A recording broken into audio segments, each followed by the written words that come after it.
যারা আমাদের কাছে রওজাতে সালাম দেওয়ার একটা দায়িত্ব দিয়ে দিচ্ছে, সেই সালামটা কিভাবে আমরা এখানে?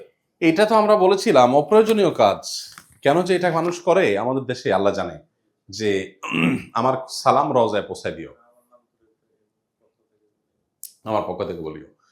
দুরুদ পৃথিবীর যে কোনো প্রান্তে পড়ুক, মানুষ আল্লাহর ফেরেশতারা রাসূল সাল্লাল্লাহু আলাইহি ওয়াসাল্লামের কাছে গিয়ে নিবেদন করে যে অমুক তোমার জন্য এই দুরুদ পেশ করেছে, এটা জানায় দেয় তাকে।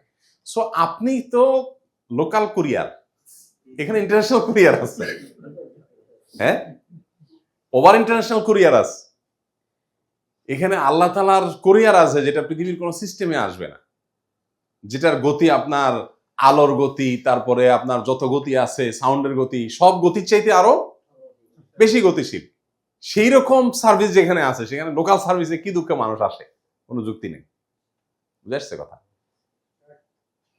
তারপরেও এটা মেন্টাল সিচুয়েশন না বোঝার কারণে আমি যখন একটা মানে খুব এক্সট্রাঅর্ডিনারি সার্ভিস পাবো, তো আমি কেন নর্মাল সার্ভিসের জন্য চিন্তা করতে যাব?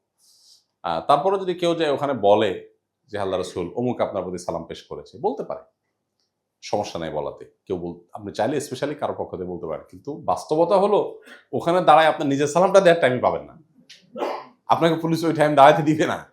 ওখানে রানিং অবস্থায় আসসালাতু ওয়াসসালামু আলাইকা রাসূলুল্লাহ বলতে বলতে আপনাকে পুলিশ টেলবে আল্লাহ হাজি হারেক, দাঁড়াতে দিবে না আপনাকে, কারণ পিছনে ফ্লো আছে মানুষের, যার কারণে আপনি দাঁড়াতে পারবেন না। এমন ওখানে আপনি লিস্ট ধরে ধরে যদি বলেন যে আব্দুল গনির ছেলে আব্দুল আলিম উনি আপনার প্রতি সালাম পেশ করছে, ওইটা বলতে বলতে আপনি রাস্তা রুট পার হয়ে যাবেন, সালাম এবার দিবেন দরজার কাছে যায়।